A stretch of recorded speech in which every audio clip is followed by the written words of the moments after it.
Si no eres capaz de crear un punto de vista único, no vas a ser capaz realmente de que el mensaje resuene, porque estarás diciendo lo mismo que los demás. Las reglas del juego han cambiado. Bienvenido a Big Chaos Agency, un podcast para CEOs y fundadores de agencias que quieren dejar de apagar fuego y facturar más con menos equipos.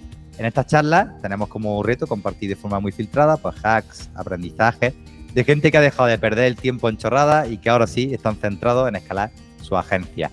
En la charla de hoy tenemos a Pablo Ruiz y vamos a conocer la explicación de algunas frases como: el comprador B2B rechaza el contacto con ventas, quiere autodescubrir la solución por sus propios medios, y también vamos a descubrir por qué para Pablo prácticamente no existen especialistas en marketing B2B. Por si no lo conoces, Pablo es el CEO de Performance Media y una de las cosas más interesantes de Pablo es cómo es capaz de crear y adaptar conceptos. Dos de los más conocidos son el punto de vista único y el dark social. Y gracias a ello ha conseguido diferenciarse del resto de agencias de marketing B2B. A nivel profesional es muy importante saber tomar buenas decisiones. Así que, ¿tú crees, Pablo, que tomaste una buena decisión cuando creaste tu agencia? Bueno, en primer lugar, muchísimas gracias, Miguel, por la invitación y muchísimas gracias por la presentación. Es un placer estar aquí. Y al responder a tu pregunta, sí, claro, por supuesto. Y te la dejaría ahí la respuesta, porque para mí es cristalino, lo tengo muy claro. Si me pongo a profundizar un poco más en ello, sí creo que tomé una buena decisión porque considero que estamos ayudando a nuestros clientes y por otro lado estoy disfrutando mucho por el camino. Estoy consiguiendo los objetivos que nos hayamos planteado con un crecimiento intermensual del 20%, digamos, en 2023. O sea que sí, nada me hace pensar de momento con la información de la cual dispongo que tomé una mala decisión. ¿Cuántas personas estáis ahora mismo en el equipo? Bueno, pues la realidad es que me apoyo mucho ahora mismo en colaboradores externos que dependen de cada proyecto. Entonces, ahora mismo somos en el equipo 6 personas, pero ya te digo, ese es un dato que hay que cogerlo, no con pinzas, pero hay que cogerlo de forma especial porque depende mucho de cada proyecto y de las necesidades que tenga. Buenísimo, muy bien. Tú, Pablo, al final, cuéntanos un poco también, ¿no? Venías bueno, llevas casi toda la vida trabajando en marketing. Tú ya me has comentado que has hecho pinitos en prácticamente todas las especialidades, Coolimail, un montón de cosas, ¿no? ¿Venías de trabajar en alguna empresa? ¿O has sido freelance durante todo este tiempo? ¿Es esta tu primera agencia? Yo siempre había emprendido. Yo siempre he sido el director de mi empresa, siempre he trabajado en mi propia empresa y no fue hasta que cerré mi segunda empresa a raíz de la situación que se dio con el COVID que no decidí trabajar en una empresa. O sea, yo desde que acabé la universidad, sí que es cierto que tuve una etapa muy breve en Londres, en consultoría, en banca, pero fue muy breve. Enseguida vine a España y desde entonces he trabajado siempre en mi propia empresa. Cuando cerré mi segunda empresa, precisamente como decía, en el contexto del COVID, no por culpa del COVID, en el contexto del COVID, porque siempre uno tiene que saber navegar ante cualquier circunstancia, sí que dije, bueno, quizás tomé la decisión, hice la reflexión de decir, bueno, quizás me falta esa experiencia de haber trabajado en una gran empresa y ahí es cuando, bueno, me propuse hacerlo así. Trabajé en Grupo Planeta durante un año y una vez ya cumplí el año, pues decidí irme para seguir mi camino porque consideré que ya había alcanzado mi objetivo, que era, bueno, pues invertir un año de mi vida en una empresa para poder aprender. Qué bueno, te cogiste tu año sabático de, de emprendedor, ¿no? Para volver con más fuerza que nunca. Buenísimo. Muy bien. Sí, claro, porque yo nunca había tenido un jefe. Entonces no sabía, de hecho, cuál era mi estilo de liderazgo porque no había podido comparar, no había podido ver errores en mí, errores en otros, fortalezas en mí, fortalezas en otros. Entonces, ese año me fue relativamente bien para eso, para poder coger perspectiva. Me lo podía permitir y lo hice y la verdad es que muy, muy contento con ese aprendizaje. Qué bueno, qué bueno. Ahora nos contará un poquito más, ¿no? La idea de la charla de hoy, este es de los primeros episodios que grabamos, entonces tanto para que tú lo sepas como para también la audiencia, ¿no? Vamos ahora, me interesa mucho que conozcáis un poco la forma que tiene de entender el marketing B2B, Pablo, ¿no? Yo, de hecho, he sido alumno suyo, he hecho un bootcamp hace poco con él, súper, súper recomendable. Yo, de hecho, eso estaba diciendo antes de grabar, ¿no? Si estoy haciendo este podcast en grandísima medida es porque hice ese bootcamp, ¿no? Y me di cuenta de cómo compra el comprador B2B, ¿no? En el 2023. Eso lo vamos a hablar ahora, porque ya digo, sabéis que este podcast al final no está tan centrado en marketing ni en escalar agencias, sino que aquí hablamos de fundadores y aquí lo que nos interesa es cómo es tu día a día, cómo gestionas al equipo, qué problemas te encuentras ahí, las tareas, etcétera. Pero sí que es verdad, Pablo, que me llama mucho la atención ese punto de vista único que tú tienes, ¿no? Y sobre el que has creado este proyecto de Performance Media. Tú siempre dices que ahora mismo estás totalmente centrado en una categoría que es generación de demanda. ¿Nos lo puedes explicar muy brevemente qué significa para aquellos que no te conozcan? Sí, yo soy un firme defensor de que el marketing B2B, perdona, de que el marketing B2B cada día más tiene que ser un marketing centrado en educar al cliente, al comprador B2B, y para eso es necesario poder crear audiencias. ¿Por qué? Porque a diferencia del proceso de toma de decisión en B2C, donde el proceso de toma de decisión es más impulsivo que en el B2B, donde es más reflexivo, se necesita poder acompañar al comprador a lo largo de todo su proceso de toma de decisión, que se inicia con la identificación de la necesidad y termina, lógicamente, con la decisión final, ¿no? Con la firma del contrato, incluso en muchos casos con el primer pago. Por eso, Eso es. al ser un proceso tan largo, es muy importante partir de la premisa de que el comprador B2B en 2023 lo que quiere es aprender a tomar decisiones por su propia cuenta, identificar las necesidades por su propia cuenta y luego aprender por su propia cuenta a resolverlas. Y ese es un proceso sin intencionalidad de compra que puede durar meses o incluso años.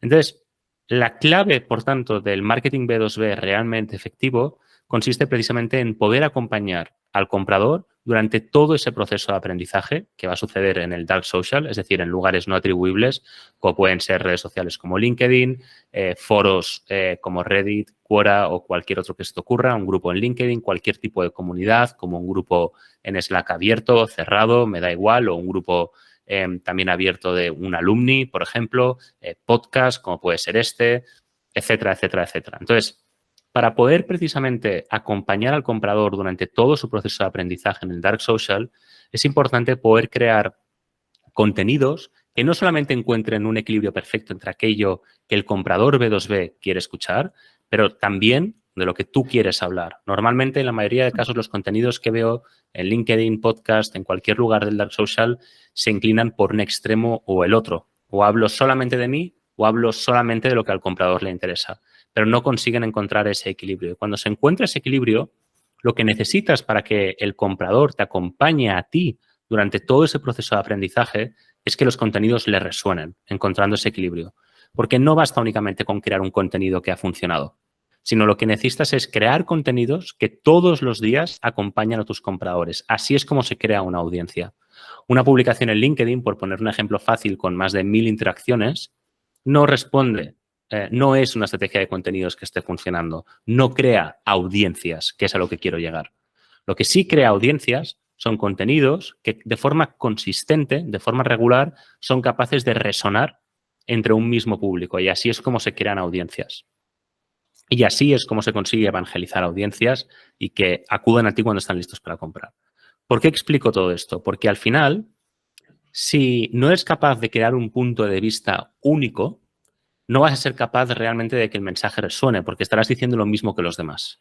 Entonces, nosotros, uno de los conceptos que más trabajamos en Performance Media es entender cómo nuestro cliente puede crear una categoría de forma que se diferencie en su mensaje de la competencia y que al mismo tiempo resuene entre la audiencia, mejor dicho, resuene entre el público objetivo para poder crear una audiencia.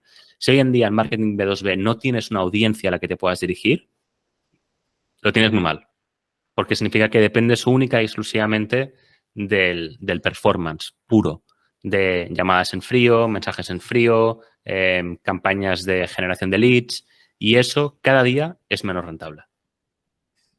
Qué bueno. Yo en ese sentido tengo también una anécdota, ¿no? Que conté un poco en el bootcamp de Pablo, ¿no? Al final, pues, bueno, ya algunos me conoceréis por LinkedIn, publico ahí a diario, ahí me salen evidentemente muchas reuniones de Discovery, ¿no? Y bueno, como todo el mundo, pues al final, cuando vas presentando la propuesta, pues tienes que ir rebatiendo algunas objeciones, sobre todo dudas, ¿no? Quizás. Pero es verdad que en una ocasión me reservó una reunión alguien a través de mi página web. Yo te he de reconocer, para los que estén escuchando SEO, por si queréis prospectarme, aprovechar ahora que os estoy dando pistas, que no trabajo mucho el SEO de la web, porque la verdad que siempre he trabajado sobre todo a través de LinkedIn, ¿no? Entonces, me resultó peculiar lo primero que entrase por ahí, en lugar de por un mensaje directo en LinkedIn, pero además era una persona que ni siquiera tenía una agencia de de marketing, ¿no? Me llamó mucha atención porque era el dueño de una constructora, ¿no? Entonces, él se sentó conmigo y me dijo que me había escuchado en un podcast, ¿no? Una entrevista que me habían hecho, ¿no? La diferencia, la verdad, para mí fue brutal porque cuando alguien me viene y me ha, como decía Pablo, ¿no? Conocido a través de LinkedIn, ha visto algunas publicaciones, al final, bueno, sabe más o menos lo que hago, ha escuchado alguna promesa de valor mía, pero viene con muchas dudas y hay que trabajar esa venta. Este hombre, aparte de saltarse todas las barreras, porque en toda mi página web pone especialista en agencias de marketing, agencias, pues sabía perfectamente todo de lo que le hablaba. Y yo le quería explicar, no, pues mira, este es un concepto que nosotros trabajamos en las rocas, ¿no? Que es como le llamamos a los proyectos internos. Y al ir a explicarse dice, no, si ya sé qué es esto, esto, esto. Y digo, wow. Viene, como decías tú, uno, Pablo, educado, ¿no? Qué importante eso. Efectivamente, al final lo que tenemos totalmente demostrado es que cuando el comprador viene ya evangelizado, porque has creado un punto de vista único con el cual tu comprador pues se ha visto identificado, el mensaje le ha resonado y por tanto ha aprendido contigo, porque has creado una categoría, has creado una audiencia dentro de esa categoría, has evangelizado y te has posicionado como líder, al final luego el lead ya lo sabe todo de ti. No solamente ha identificado la necesidad, y ese trabajo ya viene hecho, sino que ha aprendido a resolverla contigo. Y has estado pacientemente esperando a que el comprador esté listo para tomar una decisión de compra. De forma que esos leads que llegan consiguen tres cosas. Convertir mucho más, porque la decisión viene mucho más cualificada. Convertir mucho más rápido, porque al final efectivamente ya vienen educados y han tomado ellos la decisión de ponerse en contacto contigo. Y lógicamente a un menor coste o con un mayor ACV, por los mismos motivos. Qué bueno. Al final, bueno, esto es lo que es el punto de vista de Pablo, ¿no? A mí, que además yo en parte comparto. Y al final también es lo que estáis enseñándole a vuestros clientes, ¿no? ¿Cuáles son ahora mismo los servicios o qué trabajáis con este equipo de 6 personas que ya nos has dicho, ¿no? Que es una estructura ahora mismo híbrida, tienes gente ya fija y tienes gente en la que te apoyas como freelance, ¿no? Cosa que durante un periodo de crecimiento como el que tienes ahora mismo, pues yo veo que es muy recomendable. ¿Y cuáles son los servicios? ¿Cómo ayudáis a vuestros clientes a que entiendan esta forma de educar a los clientes, ¿no? Versus la generación de lead, ¿no? Tú mismo lo has dicho, los leads que nosotros generamos en Performance Media son leads que ya vienen aprendidos, ya vienen evangelizados. No hace falta que les explique lo que hacemos, a pesar de que puedan efectivamente requerir una propuesta o lo que sea, porque ya saben exactamente lo que se van a encontrar. Entonces, esa labor de evangelización ya viene hecha por marketing y esa es la gran ventaja que tiene la estrategia de generación de demanda, que evangeliza marketing, no ventas. Esa es la gran diferencia y es lo que hace que estas estrategias sean tan rentables. Entonces, ahí te diría, el tipo de perfiles que puedo adaptar a cada estrategia dependen de la estrategia y, por tanto, de las necesidades de cada cliente. Y el cliente siempre está alineado con lo que ofrecemos porque tiene un montón de contenidos donde sabe buscar y sabe encontrar con los que ha aprendido. Buenísimo. Entonces, entiendo que trabajáis para algún sector en concreto, trabajáis apoyando a los departamentos de marketing de las empresas. ¿Quién sería tu cliente objetivo? Nuestro cliente objetivo son empresas B2B SaaS que están pasadas entre una series A y una series B. La realidad es que solamente el 50% de nuestros clientes responden a este perfil de cliente ideal. El otro 50% son empresas de más de por lo menos 100 o 200 empleados. Tenemos algún cliente con más de 5.000 empleados. Tenemos clientes ya que hace mucho tiempo que acabaron con sus rondas de inversión y están perfectamente consolidados, con facturaciones de varios millones de euros y es un entorno en el que también nos sentimos muy cómodos. Buenísimo. Y entiendo que al final lo que hacéis vosotros es implementar un equipo completo de generación de demanda en esa compañía. Correcto. Nosotros al final tenemos una metodología de trabajo que es muy parecida a I+D. Lo llamamos Revenue R&D. Es un concepto que no es nuestro, que traemos de Estados Unidos. Y al final lo que hacemos es integrarnos dentro de la organización como una célula independiente de trabajo dedicada a generación de demanda. Yo siempre que hablo con un CMO, con un responsable de marketing, yo lo que le explico es Nosotros vamos a ser un departamento de generación de demanda bajo tus órdenes, bajo tus indicaciones, que va a trabajar pues para cumplir tus objetivos como responsable de marketing, pero como unidad independiente de generación de demanda, coordinados en mayor o menor medida con tu equipo de marketing en función de las necesidades. Si tú ya tienes, por ejemplo, un equipo de diseño y necesitamos diseño, pues lógicamente nos apoyaremos en tu equipo. Si ya tienes copywriter, como es el caso ahora con un cliente con el que hemos empezado a trabajar, nos apoyaremos en tu copywriter, ¿no? Pero sí que intentamos crear departamentos dentro de la propia empresa de generación de demanda que puedan ir innovando con los programas de generación de demanda. Ahí tenemos una secuencia de trabajo que se basa en, bueno, investigación de mercado, validación de conclusiones, búsqueda de señales positivas, replicar, escalar, integrar y luego ya optimizar, ¿no? Como departamento. Y esa flexibilidad de poder actuar como un departamento externo con esta metodología nos permite, pues, asumir riesgos, innovar constantemente con nuevos programas de revenue, que es la intención.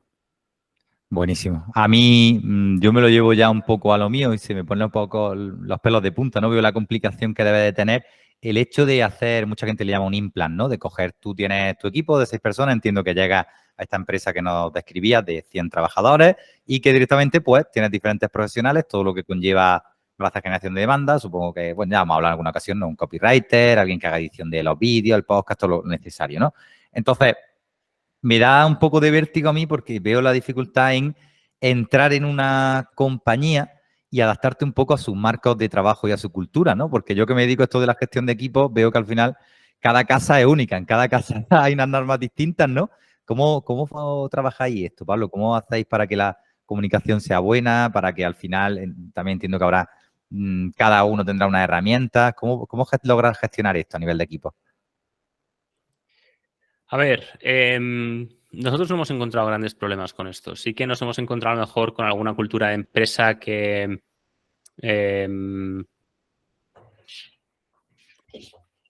puede estar más o menos comprometida con cómo nosotros vemos marketing, porque al final no nos podemos olvidar sobre todo que en empresas grandes el comité de compra es muy grande. Entonces, quien ha promovido la decisión puede que no sea la misma persona que el usuario, ¿no? Y ahí sí que necesitamos evangelizar de cero a la persona sobre nuestra metodología, sobre generación de demanda, y eso sí que puede ser un reto que pasa por evangelizar o por ganarse directamente la confianza de esta persona, demostrando que somos profesionales y que estamos enfocados a la consecución de objetivos. Más allá de eso, tampoco tengo ninguna anécdota o ninguna conclusión al respecto porque no es algo que haya supuesto un problema hasta ahora. Por eso, porque desde marketing el trabajo se ha hecho bien y lo que nos hemos encontrado es que muchas veces quien ha sido promotor de la decisión de compra dentro del comité ha compartido todos nuestros contenidos con el resto del comité, precisamente para que estuvieran alineados, ¿no? Sí que es cierto que también ayuda mucho que normalmente el promotor de la decisión luego se va a asegurar de que el proyecto llegue a éxito dentro de la empresa y, por tanto, va a ser una palanca o un catalizador para que la coordinación sea buena y el proyecto llegue a un éxito.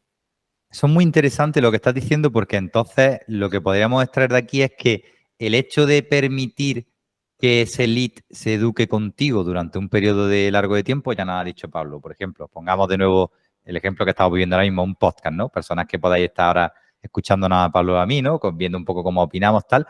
Por lo que nos dices, Pablo, entonces tú te has dado cuenta de que no solo te ha afectado positivamente a la parte de marketing y venta, en tanto en cuanto se han reducido los tiempos de compra, todo está mucho más claro, tal, sino que incluso a nivel de operaciones, es decir, de ejecutar el servicio, si alguien ha aprendido contigo, también es más fácil que entienda cómo hacemos las cosas, o sea, que también la propia ejecución del proyecto es más sencilla cuando alguien se ha formado contigo, ¿no? Cuando alguien ha aprendido contigo.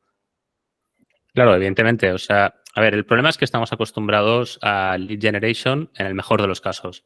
El problema es que hasta el año 2015 o incluso 2023 nos hemos acostumbrado a un modelo en el que marketing lo único que hacía era ofrecer leads a ventas y esos leads normalmente venían de campañas de generación de leads, es decir, una campaña con un presupuesto enorme, por ejemplo, en Google Search o incluso en LinkedIn Ads o en Facebook Ads para conseguir los datos de contacto de alguien. Ese alguien a lo mejor lo único que quiere es descargarse un ebook, descargarse un white paper, acceder a un webinar o ver los precios de tu empresa. Ninguna de estas señales significa que realmente esa persona pueda estar interesada en contratar tus servicios. Y por tanto nos hemos acostumbrado a que ventas esté llamando prácticamente en frío a contactos que Ni siquiera a lo mejor han identificado la necesidad. Entonces, ¿qué es lo que pasa? Que ventas tiene que hacer de forma manual, de forma artesanal, ese proceso de evangelización, teniendo en cuenta que el único entregable que le va a poder ofrecer a ese lead va a ser una propuesta de trabajo. Entonces, no va a haber evangelización del resto del comité de compra, tanto para la toma de decisión como para efectivamente luego poder disfrutar del servicio o producto que estés ofreciendo. Eso es un problema. Cuando marketing se hace de verdad y entonces se entiende que hay que medirlo de forma distinta, se entiende que el proceso de toma de decisión del comprador B2B en 2023 ha cambiado, se entiende que, por tanto, hay que invertir en marketing educacional, creando categorías, posicionando líderes y todo lo que yo pueda explicar y muchas cosas que me dejo por el camino porque probablemente no las sé todavía o incluso me equivoco, son lo que realmente están aportando a crear negocios sostenibles. Ya te digo, el mejor caso de éxito que tengo, muchas veces me preguntan, ¿no? ¿Cuál es tu caso de éxito más notorio? Pero bueno, como el primer cliente que tuve fue mi propia empresa, pues te puedo decir que mi mayor caso de éxito ha sido mi empresa. Entonces, en mi empresa sí que hacemos generación de demanda pura, sin trampa ni cartón, todo orgánico, sin invertir un euro en campañas de alcance. Estamos creciendo a un ritmo del 20% intermensual. Sin prácticamente pérdida de clientes. Es decir, tenemos una fidelización actualmente muy buena, con muy poco churn, muy poco. Entonces, ¿generación de demanda funciona porque realmente impacta a todos los niveles al negocio? Totalmente. Pero es que no es generación de demanda, es, una vez más, entender cómo el comprador toma decisiones. Y eso es algo que, en general, en marketing, tanto B2B como si me apuras B2C, aunque no me meto ahí porque no lo conozco, es algo que se ha dejado de hacer por culpa de estar enfocado en conseguir leads, conseguir leads, conseguir leads. Se ve ahí una vez más la locracia en las empresas, ¿no? Como hacer un buen trabajo en marketing, repercute en operaciones, repercutirá incluso también en administración, pues estoy seguro de que una persona que se ha educado contigo y que tiene muy claro que tú eres su solución, pues oye, si le pides, oye, esta factura que me tienes aquí pendiente tal, pues todo va a fluir de una manera mucho más adecuada, ¿no? Qué importante es hacer bien y entender bien al cliente, como dice Pablo, ¿no? Pero bueno, dicho esto, y para que veáis, quería que vierais un poco, pues, este proyecto que él tiene entre manos, ¿no? Me gusta mucho, Pablo, el hecho de que has cogido algo muy específico, de tener un sector específico, aunque luego has dicho que realmente tiene el 50% del peso en tu cartera de clientes. Has cogido una categoría, como dices siempre, muy específica, que es generación de demanda. Y bueno, la verdad que por lo que dicen los números son buenísimos. También yo recomiendo mucho que en este tamaño de agencia se apoye en freelance. Es verdad que yo a largo plazo, lo decía hace poco en LinkedIn, ¿no? Sí que concibo que si tú ya estás creciendo, llegas a cierto volumen, necesitas tener un equipo estable, porque a veces las rotaciones en los freelance, pues bueno, pues destrozan la madurez en los equipos, ¿no? Tú a los acostumbrados ya saben un poco cuál es la forma de trabajar, están un poco, ya está, pues al día de todo lo que tienen que hacer y es peligroso esto, ¿no? Pero bueno, vamos a meternos ya en la parte que a mí me gusta. Vamos a ti, Pablo Ruiz, como fundador, como de ahora mismo de una agencia de marketing. ¿Cuánto hace que la fundaste, Pablo? No te hemos preguntado, creo, antes. Empezamos con las actividades en enero del 2022. Enero 2022, muy bien, un fundador jovencito. A mí me gusta mucho preguntar en este bloque de Pablo por ti, por tu agenda. Es decir, literalmente yo te pediría que nos compartieras un poco cuál es tu rutina semanal e incluso muchas veces me atrevo a preguntar, ¿no? ¿Qué es lo que hiciste este último lunes? Bueno, últimamente ha cambiado porque la verdad es que el día a día de la empresa me está absorbiendo. Normalmente sí que es cierto que me levanto pronto y me voy a hacer deporte, ¿no? Salgo a correr. La realidad es que últimamente no está siendo así y si me preguntas por el lunes, trabajo desde casa y todo el mundo con el que trabajo trabaja desde sus respectivas casas, de forma que tengo mi dormitorio cruzando el pasillo, literalmente. Mi vida se circunscribe única y exclusivamente a trabajar, comer, dormir. Ese fue mi lunes. No hubo nada más. No hay ni anécdotas, ni actividades. Trabajo, trabajo y trabajo. Siempre lo he hecho así. Es la tercera empresa que fundo y sé que el secreto para el éxito es 1, constancia y 2, trabajo. O si quieres, 1, trabajo y 2, constancia. Da igual. Pero en este caso no solamente es un tema de calidad del trabajo, sino volumen, indiscutiblemente. Así que si me preguntas qué hice el lunes, esa es mi respuesta. Me levanté, me puse a trabajar y hasta que aguante. A ver, sabéis que yo siempre hablo, ¿no? Tanto en el podcast como en LinkedIn, de que mis métricas de éxito siempre son las mismas, crecimiento y sobre todo libertad, ¿no? Siempre hablo de que al final hay que ser capaz de gestionar tu negocio con menos de 100 horas al mes, ¿no? Creo que para eso los creamos, ¿no?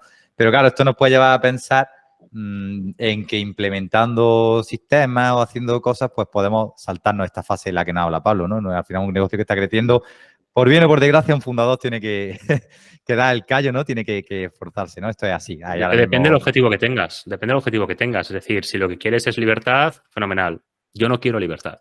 Yo no estoy buscando libertad.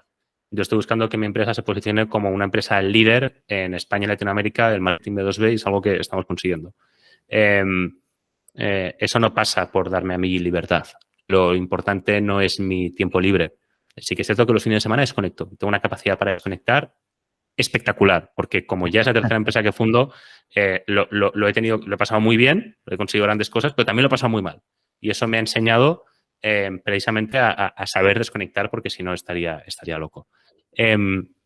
Pero mi intención con mi empresa no es trabajar poco ni darme libertad y estas cosas. No, yo en ese sentido soy vieja escuela. Yo lo que quiero es que mi empresa crezca, sea líder y eso lo siento, pero si algo aprendido en la vida es que no hay atajos. O sea, si algo quieres, algo te va a costar, seguro. Y no existe el camino fácil, no existe el camino rápido, porque si existiera, todos lo habríamos conseguido. Entonces, si lo que aspiras en la vida es a libertad, a tener flexibilidad, tal y cual, ahí no opino, no me meto, no es de lo que sé, porque no va conmigo. Si lo que quieres es ser líder en algo, te va a costar. Es un tema de horas y constancia y probablemente calidad en el trabajo, ¿por qué no? Pero claramente sé que la única forma de conseguir los objetivos que tenemos en Performance Media es con dedicación. Totalmente. Fíjate que a veces la palabra libertad pensamos que, se lo digo a veces a algunos fundadores y dicen, no, pero si es que a mí me gusta mi trabajo, yo realmente no quiero dejar de trabajar, ¿no? Pero para mí la libertad implica precisamente esto, el tú decidir y poder estar pues haciendo lo que te gusta dentro de tu empresa, ¿no? Pero que ninguna tarea, ninguna función, ningún cliente, aprovecho para acotar un poco, ¿no? Porque muchas veces encuentro muchos fundadores que lo mantienen totalmente atados son los clientes. Quieren hablar con ellos, todo tiene que pasar a través de ellos, etcétera, ¿no? Qué guay. Pablo, ¿qué funciones tienes ahora mismo tú dentro del equipo de Performance Media? Pues ahora estoy en una época de cambio en la que lo que quiero es dedicarme más al liderazgo y al desarrollo de negocio y menos en la ejecución del servicio al cliente. Y es precisamente una etapa de cambio en la que estoy inmerso y bueno, es a lo que aspiro. O sea, más a liderar, dirigir y no ejecutar. Y es justo, ya te digo, estoy en una etapa de cambio. Está pasando ahora mismo. Buenísimo. ¿Está utilizando alguna herramienta? No me refiero a herramienta a nivel de herramientas. Yo siempre digo que al final toda la parte tecnológica viene después, ¿no? Primero siempre va la parte humana.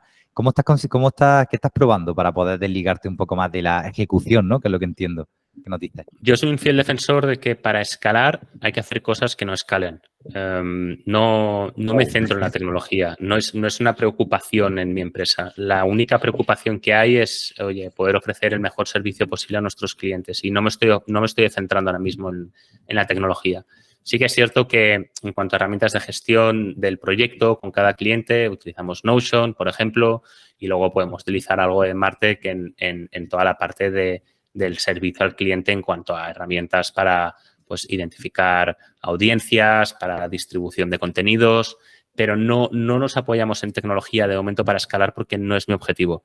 He visto muchos proyectos centrarse mucho en tecnología para poder escalar sin tener claro antes qué es lo que hay que hacer. Entonces, en ese sentido, sigo mucho a una de las cosas que decían los fundadores de Airbnb y antes que ellos se lo dijeron otros, que es para poder escalar hay que hacer cosas que no escalen y estoy completamente de acuerdo. No me preocupa ahora mismo ser extremadamente eficiente en lo que hacemos. Lo que me preocupa es ofrecer un servicio extremadamente bueno a nuestros clientes, que es algo que seguimos aprendiendo todos los días. No está todo el trabajo hecho. Totalmente. Es curioso, Pablo, porque veo que tienes una mentalidad, eres un fundador de una agencia de marketing con una mentalidad muy de SaaS, muy de tecnología, ¿no? Me acaba de hacer referencia a Airbnb. Yo compartí muchas veces que cuando yo llegué, yo he trabajado varios años también con empresas de desarrollo de software, ¿no? Y es gracioso porque yo llegaba con mi vocabulario muy, venga, a crecer, no sé qué tal, y me encontraba que muchos dueños de agencias de marketing decían, no, espera, ¿cómo que creces? Yo no quiero crecer, ¿eh? Ojo, que yo lo que quiero es mantenerme como estoy, pero facturar a lo mejor más con el mismo equipo y tener más rentabilidad y más tiempo libre, ¿no? Y en tu caso, qué bien, porque al final, como siempre digo, no hay una agencia igual para todo el mundo, ¿no? tu carácter y por cómo tú eres y por todo lo que nos dices, esta capacidad de orientarte a resultados, de sacrificio, tal, pues te lleva a que, no sé, me gusta, me llama atención por eso, porque veo con una mentalidad muy SaaS, ¿no? Te quería preguntar, incidiendo un poco en tu día a día, ¿cuáles son las tareas que más te cuestan hacer? Las que menos me gustan, las que son más... Las que más te duelen, las que dejas siempre para el final de la mañana, las que cuando no has hecho el día anterior te despiertas y dices, buf, ahora tengo que hacer en esto. las que no hay que pensar, ¿sabes? A ver, creo que hay un proverbio chino que siempre me decía mi padre, no sé si es de Confucio, que decía el que piensa, es algo así como, el que piensa que todo es fácil no sabe nada, porque realmente nada lo es, ¿no? Pero sí que es cierto que las labores que son más ejecutivas, más que requieren menos reflexión, son las que más me suelen aburrir, las más ejecutivas, ¿no? Sí, eso por un lado, ¿no? Y es una de las cosas de las que me estoy intentando desligar, porque además yo tengo un problema que es que cuando algo, bueno, tengo un problema que lo tiene todo el mundo, que es que cuando algo no te motiva, no lo haces. O sea, no soy especial, creo que esto le pasa a todo el mundo, ¿no? A pesar No me da ningún perro de verde. que haya que hacerlo, no. No, pero ya está. Sé que a nivel interno tenemos que mejorar cosas como el reporting, por ejemplo, que es cierto que lo tenemos un poco, bueno, no lo tenemos abandonado, pero es algo en lo que tenemos que trabajar. Y hay cosas en las que tenemos que trabajar dentro de la agencia, ¿no? Pero te diría que es que tampoco me paro a pensar mucho en lo que más pereza me da o no, porque es que no lo haría nunca, ¿sabes? Entonces, tengo que hacerlo. Sí que es cierto que lo disfruto menos, lo dejo para el final del día, a lo mejor, pero toca hacerlo. Exacto. A mí me pasa muy parecido. Yo, si me preguntaran esto, te diría que la tarea que más he odiado desde siempre es el tema de bases de datos. Eso, o coger un Excel y empezar ahí uno por uno a revisar, como lo que tú dices, ¿no? A mí la parte que más me gusta de mi trabajo, sin duda, es el contacto con las personas. Y eso es lo que estoy muy contento, ¿no? Me lo decía otro día un amigo mío, me decía, Miguel, qué gracias. Que para ti que te gusta tanto hablar, al final te has encontrado el trabajo perfecto porque estás todo el día de reuniones con gente. Y digo, ostras, pues es verdad. A lo mejor por mi carácter un trabajo administrativo, pues no me hubiera gustado tanto. Y luego habrá gente que todo lo contrario, lo que más le motive es decir, guau, tengo aquí un taco de folio, ahora he hablado así un poco ya con mi acento granadino, y tengo que ponerlo al día, tengo que hacer estas facturas, tal, y lo dejo todo organizado y bien, ¿no? Eso es lo chulo, ¿no? Entender cada persona qué es lo que le motiva. Muy bien. Vale. Oye, pues vamos a pasar al siguiente bloque. Vamos a hablar un poco más ahora de los desafíos a la hora de gestionar el equipo. ¿Cuál diría que crees que es? Te voy a hacer una pregunta un poco más abierta, ¿vale? Y luego entraré en detalle en alguna cosa. ¿Cuál dirías que es para ti el principal desafío a la hora de poder cohesionar un equipo? Bueno, sobre todo por el formato en el que se ha fundado Performance Media, en el que creo mucho en el teletrabajo, porque me permite acceder a un mercado laboral mucho más amplio y no estoy restringido únicamente por las limitaciones geográficas de mi ciudad. Yo vivo en Barcelona, sino que puedo contratar a personas pues, que viven en Málaga, en Galicia, en Madrid, Marruecos, Latinoamérica. Pues hace que efectivamente el trabajo en remoto sea un reto en sí. Creo que efectivamente en la mayoría de casos el trabajo presencial, ir a la oficina, hace que los equipos estén más cohesionados, que sean más eficientes. Creo que efectivamente hay algo que se pierde en el teletrabajo y eso es algo en lo que también quiero trabajar porque es muy importante. Efectivamente, el trabajo en equipo no va a ser yo quien diga lo importante que es, ¿no? Y creo que el teletrabajo es un gran limitador. Mucha gente quiere teletrabajar porque es muy cómodo. No siempre por causas que realmente sean loables, aunque no puedo decir que en mi equipo pues creo que todo el mundo está bastante comprometido en ese sentido y que hay ética y hay responsabilidad en cuanto a la gestión del teletrabajo, pero, pero sin duda para mí ese es el gran reto, el cómo cohesionar un equipo, cómo mantenerlo motivado con las limitaciones del teletrabajo. Piensa que yo de mi equipo solamente he visto físicamente en mi vida a una persona. Al resto jamás les he visto en persona. Entonces, claro, esto es un reto. Esto es un reto. Esto es claramente mi mayor reto ahora mismo. Fíjate que hoy se ha resuelto un poco este eterno debate, ¿no? Porque he leído, creo que por primera vez, un estudio de la Universidad de Stanford que hablaba sobre esto precisamente, ¿no? Sobre el tema de, oye, ¿es un trabajador que teletrabaja menos productivo? Y para desgracia de nuestros oyentes que trabajáis en formato de teletrabajo, la respuesta es sí. Se ha demostrado que es un 12% menos productivo que alguien que está en una oficina, ¿no? Sí que es verdad que, como decía, yo creo que el teletrabajo aporta una cosa buenísima y es felicidad. O sea, el hecho de conciliar mejor tu vida personal, de poder pasar más tiempo en casa, estar con tu hijo, para el que los tenga, etcétera, etcétera, hace que el trabajador te esté mucho más contento y también más motivado, ¿no? Trabajadores contentos, curiosamente, por otro lado, tenemos otros estudios que nos dicen que un trabajador feliz también es como creo que entre un 14 y un 17% más feliz, ¿no? ¿Cómo aprovechar lo mejor de ambos mundos? Pues realmente generando un hábito de dándole un sistema de organización personal a la gente que les permita, a uno, no aprender a aislarse de las distracciones, ¿no? Por aquí, los que estáis viendo el vídeo habréis visto que ha aparecido, he podido conocer por fin al perro de Pablo, que lo he visto en alguna ocasión en tu firma de correo de Gmail y tal. Pero tú también tenías hijos, ¿verdad, Pablo? Si no recuerdo mal. En mi firma del correo de Gmail. Sí, o dónde, en algún sitio he visto yo, o sea, yo ya me sonaba ese perro boxer, ya lo había visto yo en alguna ocasión. Ah, vale. No, en la firma del correo no, Em, perdón. Quería decir en la foto del correo, no, pero no era ahí. Fue cuando montaste la comunidad en el avatar de la comunidad, ¿cierto?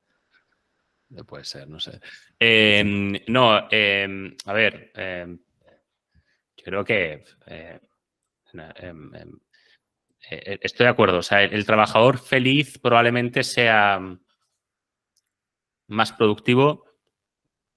El teletrabajo me creo perfectamente que sea que tenga un impacto negativo en la productividad del empleado. Pero también hay que analizar otras cosas, como la capacidad que tienes de atraer mejor talento cuando no hay una oficina, ¿no? O sea, lo que decía, mi mercado laboral actualmente no es Barcelona, que es donde yo vivo y por tanto tendría la oficina. Es que es el mundo. Puedo contratar en cualquier lugar, entonces puedo acceder a mejores perfiles. Eso también hay que tenerlo en cuenta. Y Exacto. el tipo de perfil que yo estoy buscando es un perfil que si detecto que se distrae con facilidad, que no tiene capacidad de compromiso porque está desde casa, es que no me interesa. O sea, fuera, rápido. Es lo que Claro. tú dices. Yo creo que el punto es aprovechar lo mejor de ambos mundos, ¿no? Como estaba diciendo al final, si tú les das un sistema de organización a las personas por ejemplo, les enseñas, parece una tontería, pero tardamos una media de 23 minutos en ganar una capacidad de concentración, o sea, en tener nuestra máxima capacidad de concentración. Esto se pierde en un segundo. Entonces tenemos que ser capaces si trabajamos desde casa, a lo mejor de aislarnos de ciertos ruidos, saber en qué horario rendimos mejor, ¿no? Yo creo que hay que seguir trabajando mucho en esto, en ayudar a las personas a ser más productivas. Y por supuesto, bueno, la presencialidad tiene muchas cosas buenas, la comunicación, las relaciones que se generan, etcétera. A mí los modelos híbridos, por ejemplo, pues también me gustan bastante. Muy bien. Claro. Oye, Probablemente en los modelos híbridos sean lo más interesante a pesar de que vas a tener todavía las mismas limitaciones geográficas del mercado laboral. Que para mí exacto. últimamente ahí he encontrado muchas ventajas. Pero te digo, no está todo dicho. O sea, probablemente sea una cuestión de tiempo y tengamos que seguir aprendiendo a medir qué es mejor, qué es peor, porque hay muchos factores y eso es algo que yo personalmente no tengo claro. Los estudios que he visto al respecto considero que han dejado de lado algunos factores importantes como el que te menciono Sí, y hay que acabar de verlo. Y como el que tú has mencionado, el decir, ostras, vale, producen un 12% menos los trabajadores que trabajan en remoto ya, pero son, como tú decías, un 14 o un 16% más felices. Perdón, los trabajadores en remoto son más felices y los trabajadores felices producen un 14 o 16% más, ¿no? exacto. Entonces, me gustaría entender bien eso. A lo mejor han tenido en cuenta la felicidad o no, o a lo mejor es que la felicidad da igual. Entonces, sencillamente hay que dejarlo en no, producen un 14% menos. Son más felices, pero producen un 14% menos. Que probablemente ese sea el dato. Y que Exacto. una cosa no compensa la otra. No lo sé, tenemos que verlo. El hecho de ofrecer teletrabajo igualmente es un reclamo para hoy en día cualquier Totalmente. candidato o para muchos, Totalmente. ¿no? Entonces, tu marca de empleador se va a ver claramente mejorada. Vas a tener, por tanto, más candidatos y, por tanto, podrás atraer mejor talento. Y, por tanto, ese mejor talento muy probablemente pueda estar comprometido con trabajar en remoto. Hablo de cuando empiezas una campaña de contratación desde cero y no una que ya tengas, que probablemente ahí se están colando todo tipo de perfiles que puedan estar más o menos capacitados para trabajar en remoto, porque no todos lo están, ¿no? Entonces, bueno, hay que tener en cuenta muchas cosas que no están definidas todavía. En mi caso, estoy apostando por este modelo. Vamos a ver qué pasa. Pues ya nos irás contando. Sin duda, como tú dices, es algo muy reciente, de 2000, bueno, prácticamente la pandemia es la que ha fomentado todo esto, ¿no? Con lo cual creo que tenemos que seguir investigando y que también, como también decía, hay que ver cada caso. Hay que ver si al final una empresa qué cultura tiene, si es una empresa que a lo mejor los trabajadores ya de por sí no tenían una motivación, ya de por sí no tenían objetivos co-creados, sino que todo venía impuesto, pues a lo mejor efectivamente el teletrabajo le ayuda a esconderse un poco y al trabajador ya trabaja menos, ¿no? Yo sí creo que si un trabajador está comprometido con lo que hace, creo que es muy buena opción también tener teletrabajo o un formato híbrido. Genial. Oye, llegamos a un punto de la entrevista que yo he titulado como la pregunta de Broncano. Además, a ti ni siquiera se me ha olvidado antes de, de empezar a grabar, advertírtelo, con lo cual va a ser en riguroso directo, ¿no? Me gusta preguntar, cuando evidentemente no entramos en cosas personales, eso se lo dejo a él, que se le da mucho mejor, pero sí que me gusta preguntar dos cosas. Una ya nos ha adelantado un poco, que sería, ¿cuántas horas crees que trabajas mensualmente? Bien, me gusta la calculadora en mano. Pablo, fiel a su perfil de marketing. No sé si es mucho o es poco. Yo calculo que unas 240 horas. 240. Sí. Oh. Eso hablaríamos, claro, la jornada normal de trabajo de 40 horas, son 8 horas de lunes a viernes, haría un total de 160 horas. O sea que si tú estás en 240, ¿cuántas horas diarias tendrías? ¿Trabajas de lunes a viernes o también trabajas los sábados? Me has dicho antes que los fines de semana desconectabas, ¿verdad? No, los fines de semana no suelo trabajar. A los domingos por la tarde a lo mejor me puedo conectar una hora para planificar la semana, ver alguna cosa, me meto en LinkedIn, pero no, los sábados y los domingos no trabajo. O sea, una haría, espérate, porque ya me has hecho sacar la calculadora. Sería una media de 12 horas de trabajo diario, de lunes a viernes. He calculado 13 aquí. 13. Vale. Bueno, Sí. como tú decías, al final Sí, o sea, es que no aspiro a otra cosa. Bueno, tienes claro en este momento de tu vida que para ti es muy importante que escale tu agencia y te das cuenta de que el recurso más valioso que hay para tu agencia ahora mismo es que tú inviertas horas. Es verdad que un fundador en estos primeros momentos valga la redundancia, es fundamental, ¿no? Eres la persona que ha montado este negocio, que tiene la visión, sabes por qué lo ha hecho, el equipo todavía es joven, muy joven. Y bueno, es una fase por la que hay que pasar, ¿no? Es verdad que impacta un poco el número, ¿no? Yo creo que más de una persona, habrá quien se sienta identificado y habrá quien que le puede impactar, ¿no? No, Vale, a pues ver, muchas hay que tener en gracias. cuenta una cosa. Mi empresa es joven. Mi empresa no tiene todavía 2 años. Tiene 1 año y medio. A veces creo que da la sensación, o a mí me la da, de que es mucho más madura, porque la verdad es que todo ha sucedido muy rápido, hemos crecido muy rápido y nos estamos consolidando muy rápido. Eh, pero, pero lo que toca al principio es esto. Creo que al principio hablar de jornada laboral flexible o trabajar pocas horas o jornadas intensivas en el primer, segundo y tercer año de cualquier empresa de éxito, creo que es difícil y creo que puede ser contraproducente, porque las oportunidades hay que buscarlas, ¿no? Si mi empresa tuviera 10 años, o por lo menos más de 5, probablemente te hablaría en otros términos. Y te Exacto. diría que, oye, que voy mucho más relajado. Ya no tendría tanta motivación, ¿no? Por decir, venga, esto hay que sacarlo como sea. Entonces, esa es mi situación y es mi contexto actualmente. Si me lo vuelves a preguntar dentro de 1 año, a lo mejor sigue igual, a lo mejor ha cambiado. Y también te digo, eso no sirve de excusa, pues a lo mejor mi hija va a la guardería a 10 minutos de casa, pues a lo mejor un día a la semana o cada 2 semanas me escapo, la voy a recoger y la traigo a casa o alguna cosa así, ¿no? Saco a mi perro media hora por las tardes a pasear, ¿no? O sea, me tomo ese tipo de licencias a pesar de que puedas seguir conectado, aprovechas para hacer una llamada, lo que sea. Entonces, bueno, me refiero, hay que contextualizarlo todo y entender el porqué. Y en este caso es por eso, es mi situación en este momento. Para mí lo malo de esto, y por desgracia ahí es donde yo entro, bueno, por bien para mí, porque me encanta ayudar a la gente en esta situación, ¿no? Pero por desgracia para muchos fundadores de agencias, esto se cronifica en el tiempo muchas veces. Entonces, como nos decía Pablo, ¿no? Si tú empiezas un proyecto y tienes mucha motivación, mucha fuerza, en este momento de tu vida ves que la parte laboral es algo a lo que le tienes que poner empeño, hazlo, porque aquí no hay atajo, aquí no hay sistema, aquí no hay nada que te pueda librar de esto. Sobre todo en una agencia joven, ¿no? En la que es tan importante, como decíamos, la figura del fundador. Y todavía tienes que hacer muchas tareas de ejecución porque realmente siempre se dice que para delegar algo hay que superarlo de alguna manera, ¿no? Es decir, cuando tú ya has comprendido tu cliente cómo generar ese efecto wow, entonces se lo puedes explicar a otros. Pero sin haberlo comprendido ya buscar a alguien directamente porque tenga muy buen currículum, porque tal, pues puede ser un error, ¿no? Porque, bueno, ya está. Entonces, Totalmente, ¿eh?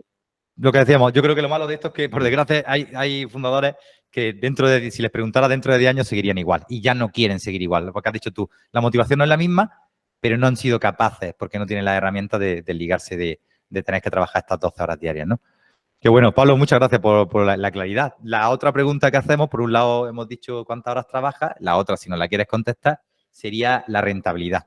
Vosotros estáis creciendo, entiendo que ahora mismo en un negocio que crece se reinvierte mucho dinero en el negocio, pero ¿sabrías qué rentabilidad No. tenéis ahora mismo? Curiosamente, no reinvertimos mucho en el negocio porque no lo necesitamos. Yo sí que preveía cuando monté la empresa y durante los primeros meses que habría mucha reinversión. La realidad es que no la hay porque como nuestra estrategia es orgánica en performance, con otros clientes no, ¿eh? Pero como nuestra estrategia es orgánica, ahora mismo no necesito invertir para crecer. O sea, todas las oportunidades que llegan al mes y todos los clientes nuevos que se incorporan no se pueden atribuir a ninguna campaña de pago, en primer lugar porque no la hay. Y ahora mismo no invertiría en ninguna campaña de pago porque que sería donde se podría ir esa reinversión, porque no tendríamos capacidad para absorber nuevos clientes. De hecho, ahora mismo no quiero que suene esto pretencioso ni lo que no es, pero tenemos una mini lista de espera para empezar a trabajar con nosotros. Mini, ¿eh? O sea, no te creas que ahora esto es Mercadona a las 9 de la mañana. Pero bueno, sí que estoy contento con el grado de crecimiento que tenemos y por eso no hay reinversión. Sencillamente ahora en lo que sí se podría decir que estoy invirtiendo, le estoy dedicando recursos, es a la parte de mejorar la calidad del servicio. Ahí sí que estoy muy comprometido. Ahora mismo estoy más centrado en servicio que no crecimiento. La parte de crecimiento es como, bueno, tengo el check. Y si no crecemos ahora durante los próximos 6 meses, si no crecemos como hemos crecido hasta ahora, no me importa. Quiero seguir creciendo, pero ahora mismo durante los próximos 6 meses mi objetivo es servicio, servicio, servicio, entregar calidad a mis clientes. Creo que eso es muy importante por sentirme yo bien conmigo mismo y porque efectivamente es mucho más rentable fidelizar a un cliente que no generar nuevos clientes, ¿no? Totalmente, totalmente. Sí. Es verdad que yo creo que eso vosotros lo habéis hecho muy bien porque siempre lo digo al final, bueno, ya en alguna ocasión me has comentado, no sé si al principio de la entrevista lo hemos hablado, ¿no? Pero que vosotros trabajáis por un fee mensual, ¿no? Es decir, cuando entráis en una empresa, os convertís en este departamento hacéis un implant, por así decirle, de un departamento de generación de demanda y tenéis un fee mensual, ¿no? Esto ayuda también mucho a crecer. Cierto que también me he dado por hecho que esta necesidad de reinvertir, pero claro, el crecer en orgánico no tiene por qué ser tan acuciada. Qué bueno. Fijaros, al final, todo Exacto. lo que puede llegar a beneficiar el hecho de entender bien a tu cliente, ¿eh? Es lo que yo me estoy dando cuenta de cómo impacta, no es solo un tema de marketing, sino un tema en toda tu empresa. Claro, efectivamente. Es que genera marca de empleador, solicitudes de trabajo, ayuda a fidelizar a tus clientes. El tamaño medio por contrato, lógicamente, es mayor porque te has posicionado y eso te permite competir por margen, no por coste. Efectivamente, el crecimiento no va a decir que va solo porque no es así, hay mucho trabajo detrás de una estrategia orgánica, pero sí que no requiere una cantidad de inversión significativa, más allá del tiempo, ¿no? Y de 3 o 4 herramientas de software. Entonces, sí, claro, tiene un impacto en mi empresa brutal, brutal. Bueno. Y eso es lo que marketing puede hacer por una empresa y es lo que muchos CEOs no entienden. Qué bueno.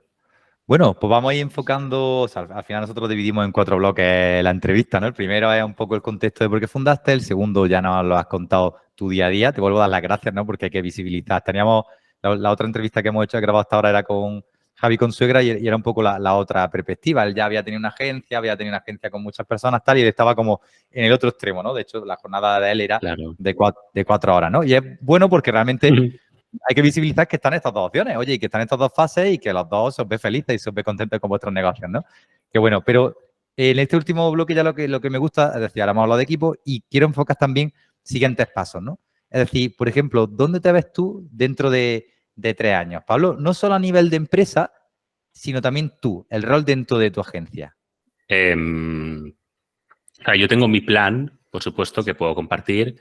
La realidad es que, no sé si es en mi caso, le pasa a todo el mundo, no lo sé. O sea, yo te puedo hablar de mi experiencia. Cuando intento pensar dónde voy a estar dentro de un año, siempre me equivoco. Quizás es que no soy bueno planificando, pero en un año pasan tantas cosas. Me acuerdo cuando era pequeño, un año era una vida. Cuando hablabas del año pasado era como, uff, pero si eso pasó hace un año. Y hoy, lamentablemente, pienso en cosas que han sucedido hace un año como si hubieran pasado la semana pasada. Y me imagino que a medida que nos hagamos mayores sucede más, ¿no? Pero te digo que siguen sucediendo muchas cosas dentro de un año y, por tanto, me cuesta mucho predecir. Me cuesta mucho predecir. De hecho, en los últimos meses, te diría, han habido cambios que tampoco me esperaba, ¿no? ¿Dónde me gustaría estar dentro de 3 años? Pues me gustaría haber consolidado Performance como una empresa líder dentro del marketing B2B en España y Latinoamérica al menos. Y me gustaría efectivamente tener, bueno, haber cumplido con este objetivo que tengo actualmente, que es invertir en la calidad del servicio para poder yo también no solamente ofrecer mejor servicio a los clientes, sino dedicarme más al liderazgo de la empresa, ¿no? Espero probablemente que trabajando menos horas, si es que es posible, quién sabe. Qué bueno. Pero la realidad es que por cómo soy, siempre acabaría pasando algo y acabaría trabajando las mismas horas. O sea, siendo realista. Siendo realista, qué bueno, qué bueno. Sí. Fíjate que lo que tú dices es que es muy complicado predecir y más cada vez hay más incertidumbre, ¿no? En el mundo. Ese es el gran desafío en los equipos, ¿eh? Tú tienes que tener un plan porque no puedes tampoco vivir sin un rumbo, pero hay que estar constantemente reajustando, constantemente. Pueden pasar tantas cosas, Sí. imagínate que de repente te llega una compañía grandísima y dice, Pablo, nos hemos dado cuenta de que eres el referente dentro de generación de demanda. Oye, vente para acá que te vamos a poner un presupuesto de tanto, tal, y experimentáis un crecimiento del 500 al 1000%. Pues ahí a lo mejor ese plan a un año en el que cual tú no, pues aquí ya habréis soltado tal, pues se desmorona totalmente, ¿no? Hay que saber, Tío, vivo te pero bien. me lo han ofrecido. Me lo han ofrecido 2 veces el último año. Y hay una Ostras. que son cosas del destino. Yo creo que el destino debe existir, porque a veces siento que se ríe, tío. O sea, me pasó cuando montas una empresa siempre hay una travesía por el desierto, ¿no? Siempre hay, bueno, vas sobreviviendo, pero tienes esa travesía. Y justo cuando se estaba a punto de desbloquear esa travesía, que yo ya lo veía, porque no es la primera travesía por la que tengo que pasar, me contacta una empresa de Silicon Valley, un fondo de inversión de miles de millones de dólares, y me dicen, queremos que seas el CMO del fondo para todas estas startups con un sueldo, imagínate, de Silicon Valley, bastante bueno, que era más de lo que yo estaba cobrando en ese momento. Y ya le dije a mi mujer, es que, ¿cómo es el destino? Me están diciendo, o sea, ¿qué hago? ¿Cojo la opción segura, donde al final mi techo está capado, tanto no solamente a nivel salarial, sino incluso en cuanto a proyección, conseguir generar impacto, tener mi propia empresa, o asumo el riesgo y vamos a por más? Y le dije, claro, porque asumir el riesgo significa que mi previsión de desbloquear la travesía por el desierto puede ser acertada o puede no serlo. Y oye, tomé la decisión por la que estamos aquí, ¿no? Que fue pues seguir con Performance, y efectivamente la jugada me salió bien. Pero fíjate, ¿eh? Y luego hace unos meses también me salió otra oferta que dije, bueno, es imposible, ¿no? Es imposible porque más allá del aspecto salarial, hay un aspecto muy importante que es lo que te decía, que es, oye, la proyección y el impacto que uno quiera generar, lo que quiera conseguir con su propio proyecto, su propia empresa. A mí me motiva mucho más que no, en este caso, pues trabajar para otra empresa, que es algo que entiendo perfectamente, porque te quitas un montón de dolores de cabeza, te dedicas a lo que realmente te gusta, tienes proyectos también muy bonitos, pero en mi caso, lo que me va es esto. Entonces, el caso de que una empresa llegara y me dijera, va, Pablo, toma esto tal y cual, lo he vivido de esta manera y mi respuesta siempre ha sido la misma. Ya ni me paro a hablar al respecto. Wow, qué bueno. Ahí es al final lo que tú decías. Siempre hay que encontrar un poco cada uno su... Bueno, yo creo que al final los emprendedores tenemos un ADN dentro, tenemos algo, ¿no? Que nos lleva... Yo muchas veces me lo he planteado también, decir, wow, y si en un momento trabajara para una agencia más grande, cogiera un puesto de gestión de equipos bueno, imagínate en mi caso encima que soy hombre orquesta total ahora mismo en mi negocio, ¿no? Digo, me quito de que si facturas, que si marketing, ahora estoy haciendo cursos de copywriting, de muchas cosas que no es lo mío, ¿no? Pero bueno, al final yo creo que el que tiene ahí como algo dentro que le llama emprender, pues no puede evitar escuchar esa llamada, ¿no? Siempre nos quedaríamos con la sensación de ¿y qué hubiera pasado, no? Si hubiera tenido mi propio negocio. Qué bueno, Pablo. Oye, pues, Exacto, ¿quieres compartirnos alguna última reflexión? Imagínate que delante tuya hubiera una persona joven a punto de fundar su agencia, un poco la situación en la que tú podías encontrarte hace relativamente poco, pero es verdad que tú traías ya una experiencia, como nos has contado, ¿no? Habías fundado más negocios y habías trabajado en este grupo Planeta, ¿no? ¿De qué le advertirías? ¿Cuáles crees que son sus principales enemigos a la hora de montar esta agencia? Hagas lo que hagas, plantear una estrategia de generación de demanda es lo que te va a dar recorrido a largo plazo, pero sobre todo que es una estructura flexible, dinámica, poco intensiva en el capital, que te permita pivotar rápido y te permita atravesar la travesía por el desierto, que es lo más duro para cualquier fundador de cualquier empresa. Siempre hay una travesía por el desierto. Y es muy dura. ¿Qué para ti esa travesía por el desierto? ¿El qué? ¿Qué significa para ti esa travesía por el desierto?